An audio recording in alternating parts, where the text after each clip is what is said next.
Good morning, everyone, and welcome to Bay Area Focus. I'm your host, Michelle Griego. We would love to hear some show ideas from you, so visit us at facebook.com/Bay Area Focus and comment to the page. Coming up on today's show, we will have a special inauguration update, a highly elaborate performance troupe, and an author who says improving your communication skills should be a goal in 2017. But up first, we have author of Make Peace with Your Mind, Mark Coleman. Mark, thanks for coming to the show.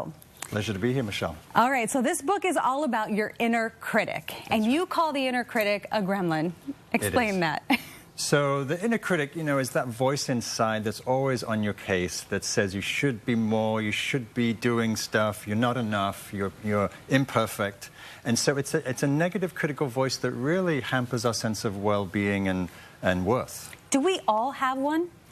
Most people, I've been teaching for about 20 years, and pretty much everywhere I go around the world, people have some kind of negative critical voice. Some people are lucky enough to get out lightly with one, but mostly people find that there's quite a strong negative critical voice in there if you look. Okay, so what if you meet someone who doesn't have an inner critic? Is that a bad thing? I say hallelujah. Really? Of course, I celebrate it. Yeah, because when we're free of the critic, which we can be through work and practice, there's a sense of lightness and peace and freedom, actually. Why are we so harsh on ourselves? That is a really good question. I think we learn to be hard on ourselves as we grew up, as we internalize messages from parents and school and the church or whatever was a strong influence. And we want to fit in. We want to be liked. We want to be accepted. And so that voice is trying its best to actually help us fit in and be liked and loved. But it becomes very distorted and unhelpful as we get older. So that voice comes from the want to be accepted. To be liked, to be approved, to fit in. Yeah. How can it hurt us? Well, it hurts us because its messaging is very constant and incessant, saying you're not good enough, you're not smart enough, you shoulda, coulda, woulda, done all these different things, which you didn't. And if we listen to that voice over time, it makes us feel small, deficient, ashamed, regretful, and really a sense of low self-esteem and value. Yeah, so how do we silence it, mute it a little bit? Right. Maybe not get rid of it completely, but just mute it. Well, the trick, so in the book, I emphasize the qualities of mindfulness and compassion. So mindfulness is this simple capacity to know, to be aware of what's happening in our mind, in our hearts, in our bodies, in the environment. So we bring that awareness to seeing what kind of thoughts are going on in there. And are they helpful? Are they true? Are they accurate? And if they're not, we want to not give them so much attention. And the reason I talk about compassion is because it's also very painful when we talk to ourselves like that. Like, imagine your best friend walked around with you like your critic and says, that's not good, that's stupid, that's not very smart. Right? We feel the pain of that. So it's the same with the critic. And so we want to also be kind and caring with ourselves.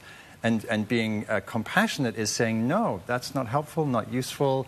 I'm going to actually listen to more accurate representations of myself. You've been working with people for a while on this, and do you find that when people are more compassionate to themselves, they're more compassionate for other people? Definitely. All the heart qualities of compassion kind of start here. If we can't be caring and forgiving of ourselves, we're not going to be very forgiving of others. So we really need to cultivate that sense of kindness and self-forgiveness for all the things that we've done, and to be caring about our foibles and our deficiencies, because we all have them. It's human. And the critic says it's not okay to have foibles, not okay to be human. You should be better than that.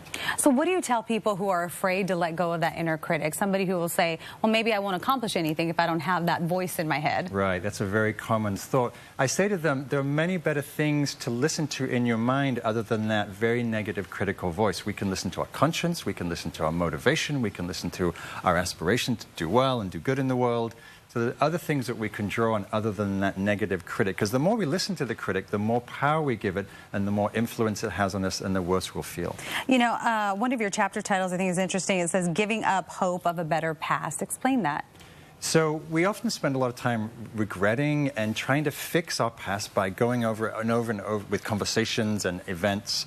And the past is done. We did what we did. And the idea of forgiveness with that is that we all do the best we can with the limited information that we have. And of course, the critic has 20/20 hindsight and looks back and says, well, you should have done this, that, and the other. But of course, we didn't know that at the time. So we need to accept what was, to let go, to forgive ourselves, and then make an aspiration to do better in the future. What does your inner critic tell you? My inner critic says a few things. It changes over time depending on what I'm doing.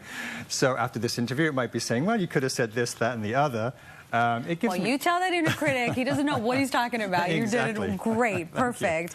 Thank you so much. Oh, this what a pleasure. book, I'm sure, is very helpful to a lot of people. Thanks for coming on the show and explaining it. Thanks for having me. Well, for more information on Make Peace with Your Mind, just log on to markcoleman.org. Again, that's markcoleman.org. Up next, a performance that has drawn on the Mexican culture for inspiration in their newest production. We'll be right back.